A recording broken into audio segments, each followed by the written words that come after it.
Okay, let's start. So today is chapter 10, Vibhuti Yoga, Opulence of the Absolute, right? So we have come to the 10th chapter, it's in the Bhakti Yoga section. So let's prepare obeisance to Sri Radha Govinda.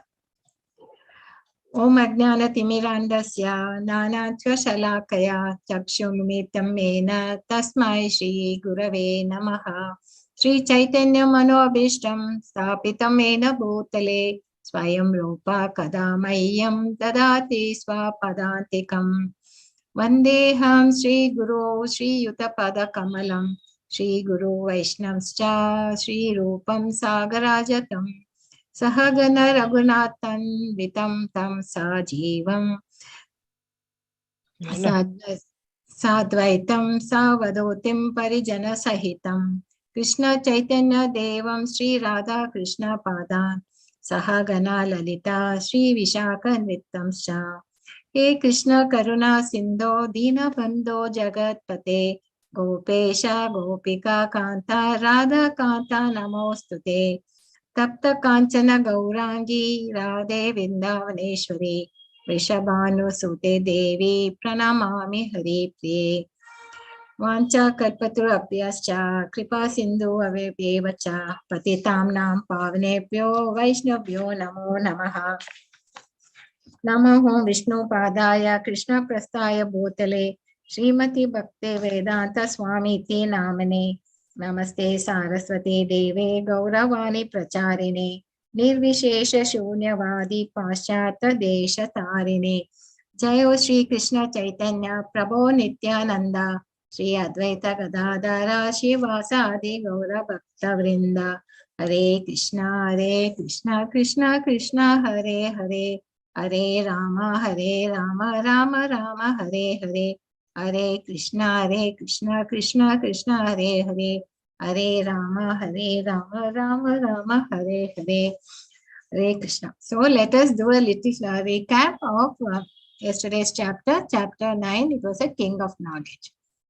It was Raja Vidya Raja Guru. It was the most secret knowledge, which confidential, which the Krishna tells to Arjuna. And here he tells you, listen to me. Hearing is the most important.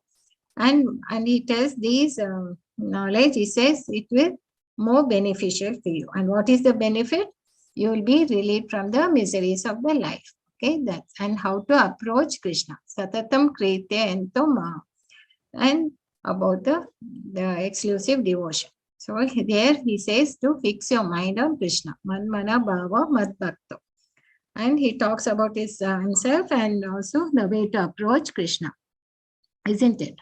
Then, and he says the fools only deride me because they think I am in the ordinary human form, and they don't realize that I am is in the transcendental form.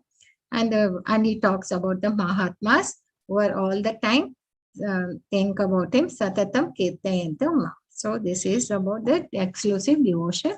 And he finally ends up with telling, he has described all the Mahatmas and so thing and how they fix their mind on Krishna, isn't it? Now he talks about how to remember him all the time. So in this chapter, we are going to cover, Krishna is saying that he is unknowable and source of all. Name Vidum Sura Ghanaha. Then he talks about the essence of Bhagavad Gita. Here we have come to the, so it's a source, okay? Chatu Slokas. This is the 10.8 to 10.11 is known as the Chatu Slokas for Bhagavad Gita.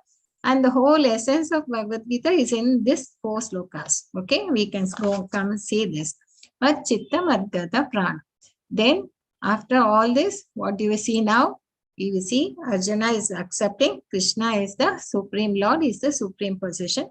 Sarvam etat Tam Mani. So he accepts it. And then what does he do after accepting?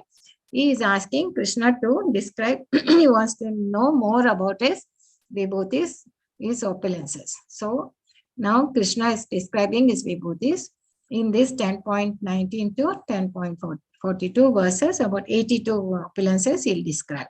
So that is what we are going to see in this particular chapter, chapter 10. Supreme Lord said, my dear friend, mighty Arjuna, listen again to my supreme word.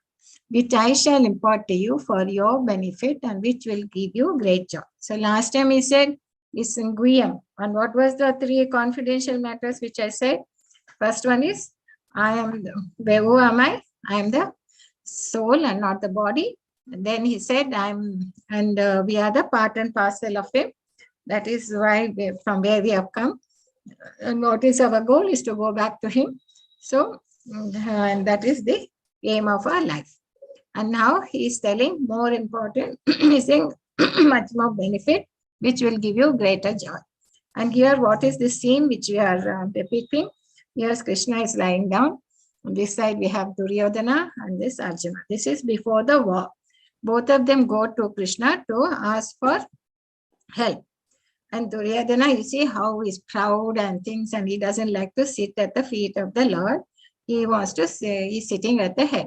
And whereas Arjuna is so submissive and he's a true devotee and he's sitting here. So this is how the devotees are, as the people who are envious of him, who don't, non-devotees are like this. Okay. And then Krishna says, Na me vidho sura ganaha prabhavam na mahashaya aham adire devanam mahashinam cha sarvasha. Neither host of demigods nor the great sages know my origin, for in every respect I am the source of the demigods and the sages. So what he clearly says, that he is the source, because the person who is created, he doesn't know how the host, because he doesn't know much about the creator. Because if I am created by somebody, then I wouldn't know the source, isn't it? So not so well. Only the creator can know everything. So he says the demigods and the great sages around, they don't know him, his origin and everything. Though because he is the source of them, demigods and sages. And here we see it is Devaki who is the Krishna is yet to appear. So there the demigods and all of them are here. Okay. Now, Brahma, Shiva, Narada, all the sages, all the demigods, they know Krishna is going to come. And so they're all saying they know the time has come for Krishna to appear. So they're all praying, they're giving their prayers. It is there in the Krishna book, also in the Srimad Bhagavatam. But they are yet to see the Krishna. So they are appear to him. That is the thing. And he who knows me as the unborn, as the beginningless, as the supreme Lord of all the worlds, undulated among men, is free from all sins. So when a person is confident, he is convinced that Lord is the origin, he is unborn, and there is no beginning, nothing, he is the origin, and he is the supreme Lord of all the worlds, whether spiritual or the material, then that person is freed from all sins. So he is telling that. So the seven, and also gives in this the first 6 verses about the progeny. That is the first 7 great sages. Before them, the 4 other great sages. 4 other great sages are the Kumaras, the sons of Brahma, and the Manus. The Manus are there for different yugas, no? Swayambhu Manu and so many Chakshusha Manu and all that. Progenitors of mankind are born out of my mind, and all creatures in these planets descend from them. So he is saying that all of them are from him. He is the source. And this is a scene, when the Akura brings Krishna and Balaram to Mathura, and as they enter, everybody is attracted to their opulence, and they all turn their minds towards their attention is all drawn to them. Okay. And then here Krishna says, Etam vibhutim yogam cha mama yoyo vetti tattvataha. So vikalpanena yogena yujati natra samshaya. No doubt. Samshaya means doubt. He who knows this truth, this glory and power of mine, engages in unalloyed devotion service of this, there is no doubt. See, even in your family, if you talk about your father, grandfather, great father, and all that, so only your father can tell you about how he spent his boyhood and how his childhood and all that, isn't it? Nobody else can tell. Only your father can tell about himself and things. And also, whatever happened in those, your grandfather and all that, grandparents, you may not be able to understand their life so well because they've come down. Okay, only when their grandparents tell you about how they live, how they pass the thing.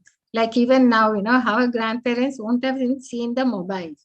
Okay, but today, if you try to understand how they live without mobile and all that, is something we can't perceive, isn't it? Same here. Here, the demigods and all that do not know him so well. You are the sages and all, because they were born, they were created by the Krishna. So Krishna has to talk about himself, isn't it? So in that last chapter, we saw that. We saw the knowledge he gave.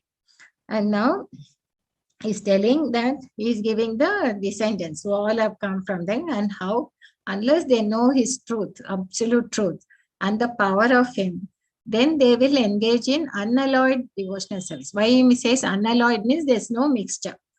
Alloy is like a mixture of two elements, isn't brass, bronze, steel. There are metals which are alloy. There's a mixture of two or more elements. So he says there's no pure bhakti. So people will, who knows this, they will engage in pure bhakti. For that, there's no doubt. He's very clear in this, how the Mahatmas are and how they. So here what happens in this Bhakti Yoga section, he's talking about the spiritualists, the transcendentalists who are in this devotion service, okay? Their symptoms and what they do and all that, that is the description and why they do it.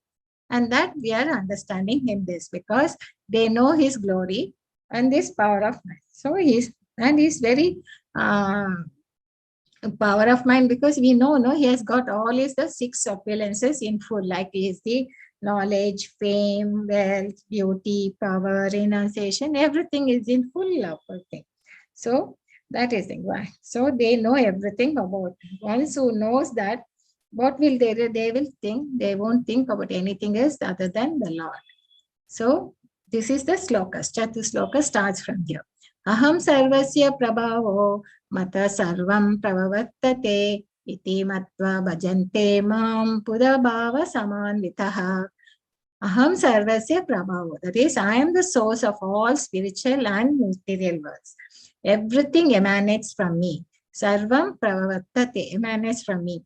So the wise who knows this perfectly engage in my devotional service and worship me with all their hearts. Bhajante ma, worship me with all their hearts. So this is something like a relationship, Once they know that he is the soul, like any relationship, now we should know that person properly. And once we know what we do, we will try to have a relationship as a sambandha. Okay. So this verse talks about the sambandha jnana. That is, the wise person knows perfectly that the Lord is the source of the spiritual and material world. So everything emanates. So the wise people who know this perfectly engage in my devotional service and worship me with all their hearts. Okay. This is what the wise people do. That is because they have the sambandha. They know that, and they will try to have a relationship with the Lord. They want to connect themselves with the Lord. Okay, well, after connecting with them, what do they do? That comes in the next verse. Matchitta madgata prana bodhayanta parasparam katayantascha mam nityam tushyanti cha ramante cha. The thoughts of my pure devotees dwell in me. Their lives are surrendered to me, and they derive great pleasure and bliss, enlightening one another and conversing about me. Okay, what they say is, just to share the song, otherwise you can't hear this thing. Hare Krishna, Krishna Krishna, Hare Hare, Hare Rama, Rama Rama, Hare Hare, Hare Krishna, Krishna Krishna, Hare Hare, Hare Rama,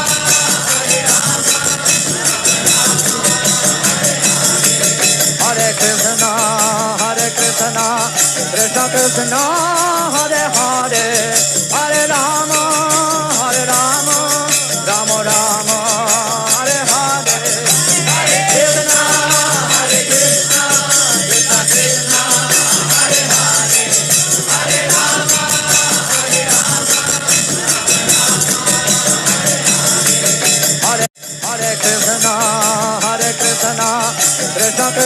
So, how many of you, this is becoming a pure devotee is not a common thing. Okay, it's not so very rare.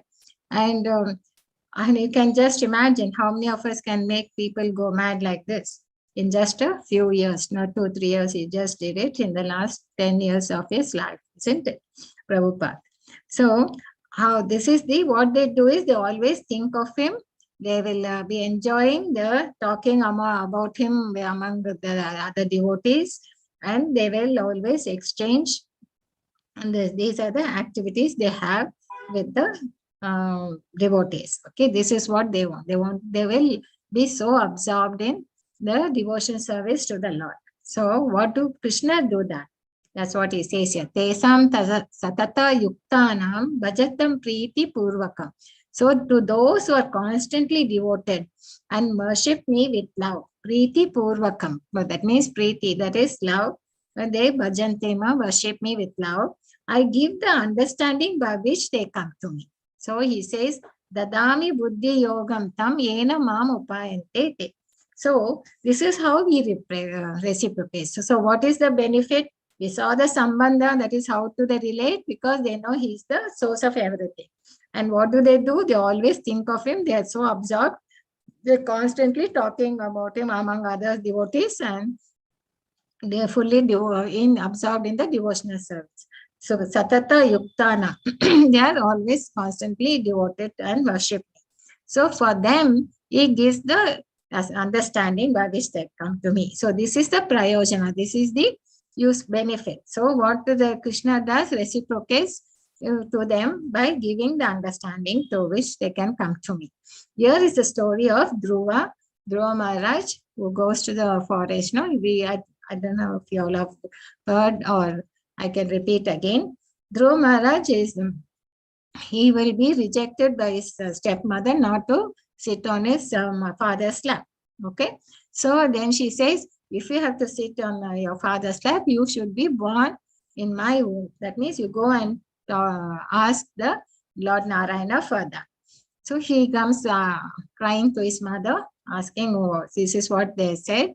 So the mother said, do what your stepmother says. That is the thing. Only Lord Narayana can help us, because your father is very partial to only to my your stepmother. So then it says, where to find the Lord Narayana? She says, all the sages, they find him in the forest. You have to go to the forest. He was just 5 years old, but he just goes because he is so determined to find Lord and ask him for a kingdom which is much, much bigger than his father's. So he goes.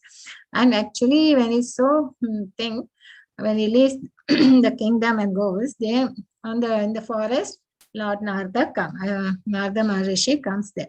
He tries to tell him why you're so young and all that. This is not a place to be. You be in the palace and you go back, and when you grow up, you come and do your tapas. But he is so determined. He says, please, I know I'm not obeying your orders, but still, please tell me how I can think, because I'm determined to see the Lord. So finally, seeing him his determination, the Lord Narada will tell him about the all these stages of the Ashtanga Yoga. He tells these are the way you have to do, and this is how you have to do your tapas, and this is the Lord whom you have to meditate and keeping in the image in your heart. So Dhruva Maharaj will do that. It will be a very stringent, that he does it with such determination, and he will do all the things like, so 3 times you have to take a bath, and this is how you have to eat, or just the fruits or the leaves or just the water. So he does that. And by the end of 6 months, he'll be only not even bothering about eating or drinking anything, even breathing also. In fact, the way he was there controlling his breath, all the other people were suffocating. This is what I think. And they all come to the Narayana and say, what is happening here? This is because of the power of yoga he's been doing, and this is devotion. He's so concentrated on the Lord Narayana. So when then in 6 months' time, Lord Narayana gives this darshan. So when he sees that the Lord Narayana, then he doesn't know how to talk or to think. Then Lord gives him the understanding, right? Just touching the conch shell on his head. So then he comes, then he realizes and he repents a lot because he has come to the Lord to asking for a kingdom, for the material world, where actually seeing the Lord is so difficult for so many people, even the demigods and this. And he got the darshan.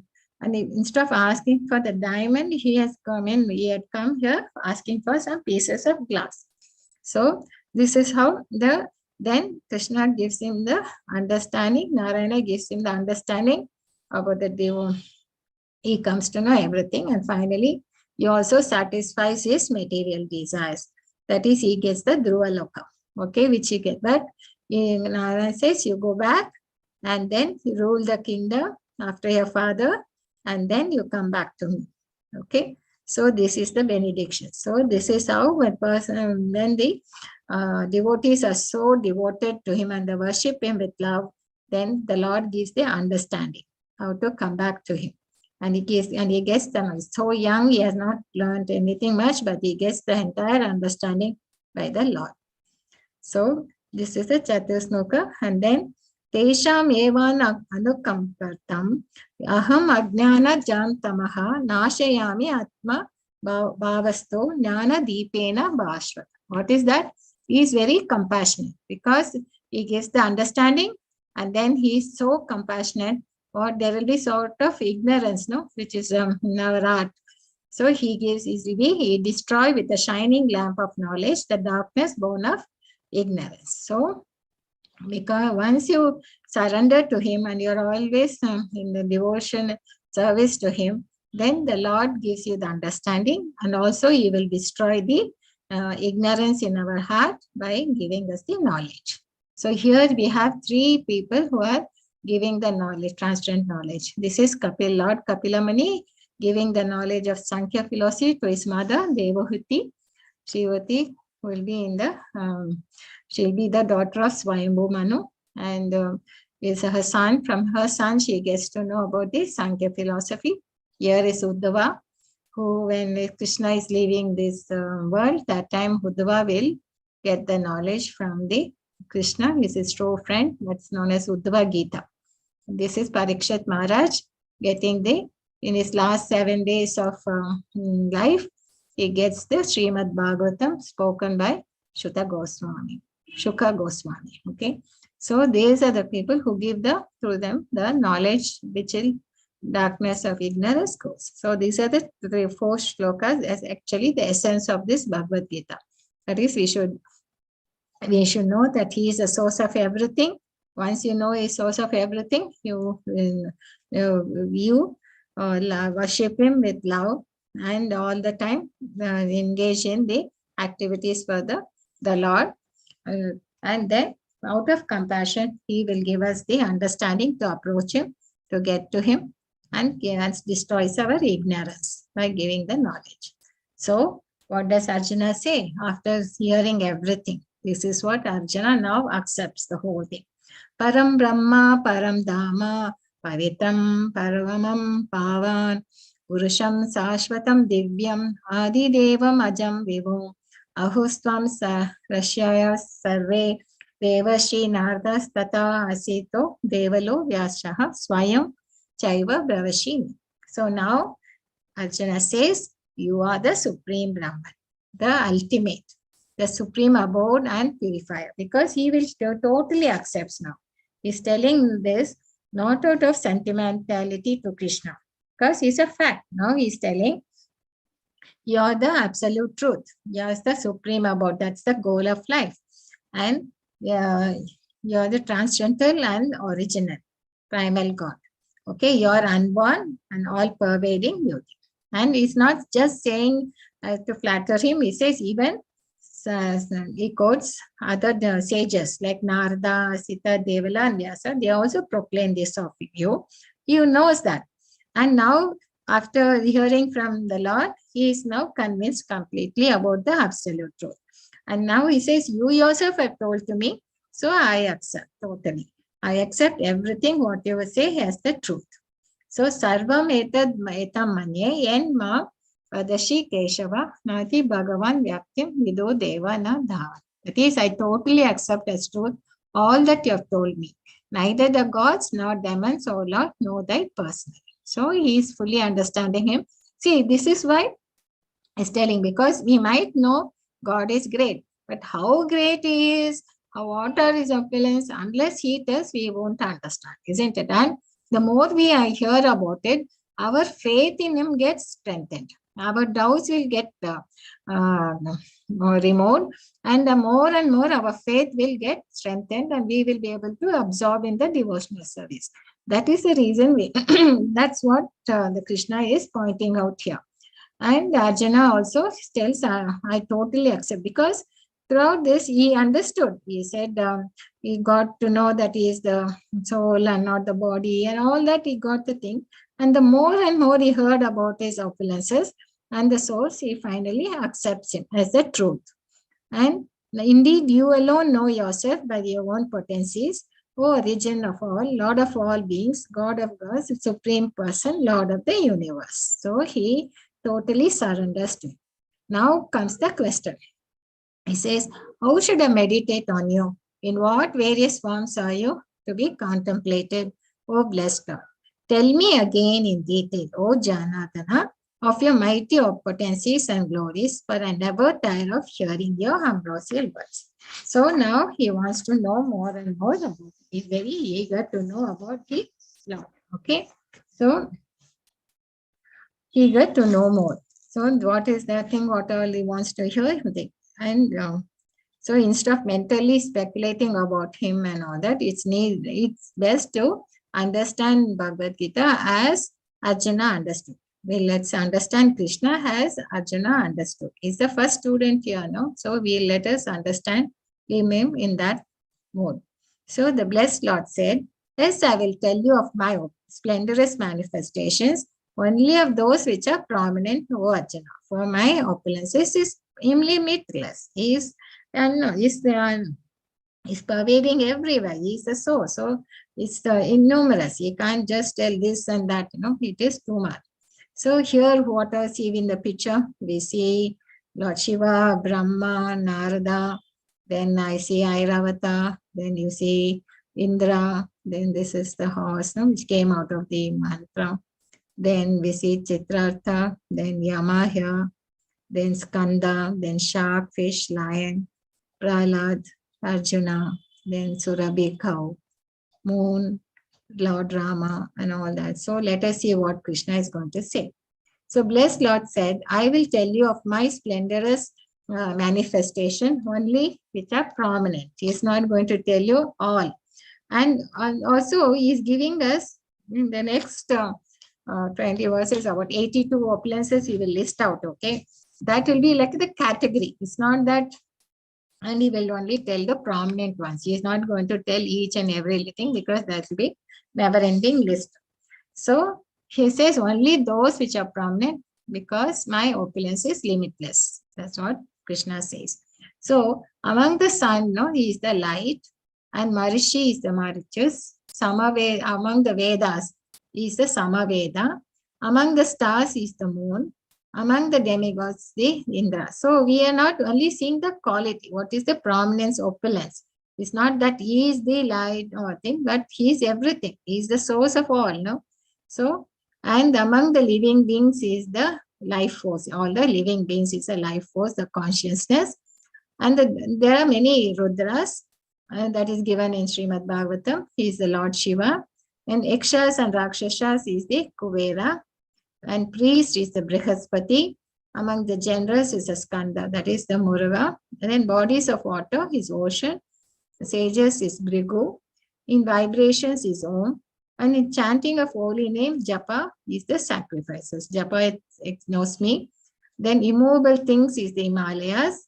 And the trees is Ashwata tree. Sages of the demigods is Narada. And Gandharva, he is the Chitraratha. Among the perfect beings is the Kapila. And then the list goes on. Among the men is the monarch. Weapons is Vajra. Among the cows is the Shurabhi cow. Procreators is the Cupid. Among the serpents is Vasuki. Snake is Ananta. Aquatic deity is Varuna. Ayama, Yama, dispensers of law. Then deity Daitya, demons is Prahlada. Is the Kala. lion, Garuda, wind, Rama, shark, Ganges, rivers, beginning, end, and also in the creations, he is the one who creates, maintains it, and annihilates. Then science is a spiritual science, conclusive truth, and letters. So these are the source of all the opulences. He is there. And goes on, among the fame, fortune, memory, these women, Braj, Sama, homes, Gayatri is the poetry, Margashira is among the months, seasons, and she is gambling, splendid, victory, Vyasa, sages is the Vyasa, among the Pandavas is the Arjuna, punishments is the rod of chastisement, and secrets is the silence. So everything, what he's telling all this is so that it will remind us of Krishna. That's all. Because why Arjuna asked another reason is, like, we material people in the material world, we cannot perceive something which is beyond our realm, because only we can see what is around us, isn't it? Not beyond that. So he talks through this material energies. What is the thing we talked about? All that opulence. We can see the moon, we can see the sun, we can see the beauty around us, and everything in that. We see the Krishna, the opulences of the God, then that will remind us. So he says, how will he remind you? Of how will we remember him? This is through his vibhutis. By seeing the vibhutis, we will be able to remember Krishna. So furthermore, Arjuna, I am the generating seed of all existence. There's no being moving or unknowing that can exist without me. So because he's the life source, he's the generating seed of the existence. Okay, mighty conqueror of enemies. There is no end to my divine manifestations. What I've spoken to you is but a mere indication of my natural opulences. So, mighty conqueror of enemies, there is no end to my divine manifestations. What I've spoken to is but a mere indication of my infinite opulences. So it's just a small thing, a spark. That's all he has talked about. He has not, he has just given a hint, of this opulence, and not this list is unlimited. Okay. So and why I made right this? No one can make a statement like this, is it, unless he is the Supreme Lord. Okay. So by this we can understand only a rich man can make an established involving lot of endeavor. But here the real only a Lord can make a statement like this, that is just an indication of his infinite opulences, isn't it? So what did we see in this chapter? Know that all opulent, beautiful and glorious creations bring but a spark of my splendor. So this is what yad vibhutimat sattvam srimad urjitam evava tattad eva gaccha tvam mama tejo asmai sambhavam. Okay, know that all beautiful, glorious and mighty creations spring from a spark of my thing. So, but one thing, in the material, what happens when somebody accomplishes, that be like the politicians, when they want some votes and all, they'll go door to door and all that.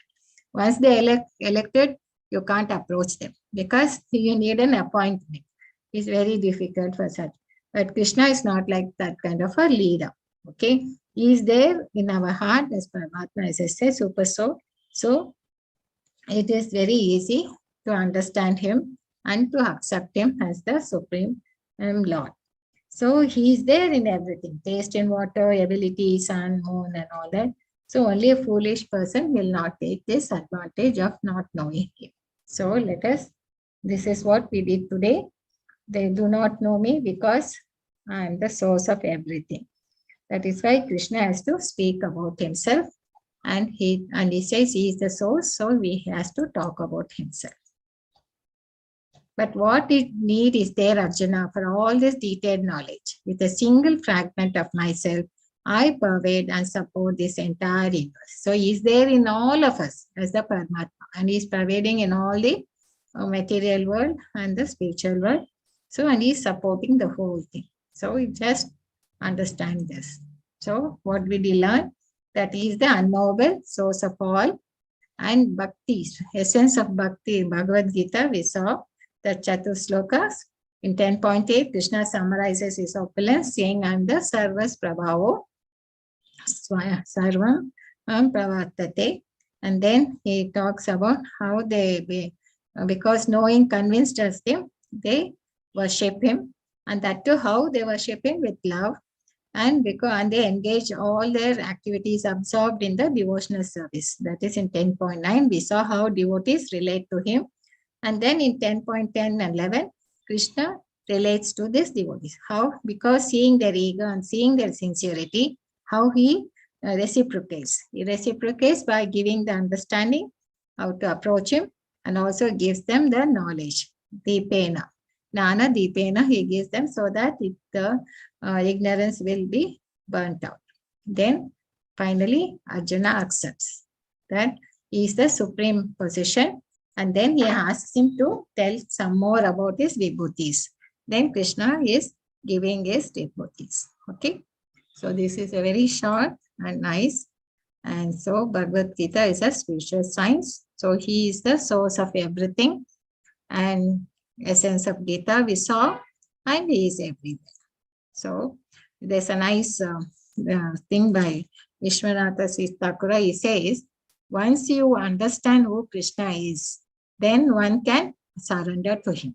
And when one surrenders to the shelter of the all-powerful, all-knowing, all-bliss-granting, supreme personality of Godhead, then you can feel secure, because you are not surrendering to a less personality. You are surrendering to a supreme being, okay, who knows everything. And once you know that, then you feel very secure, because you are surrendering to such a great personality. And only when one can feel secure, only he can feel peaceful. He'll be peaceful in heart. He knows, and he is in the shelter of Krishna. So this is all the essence of Gita. That is, we should know. Vancha kalparuabhyascha kripa sindhu abhyayevacha patitam nam pavinebhyo vaishnavyo namo namaha. Hare Krishna, Krishna Krishna, Hare Hare, Hare Rama, Rama Rama, Hare Hare. I hope you all are chanting and be happy. And we're going to show a short video. Stay with us, and then I'll take the questions. Okay, I'll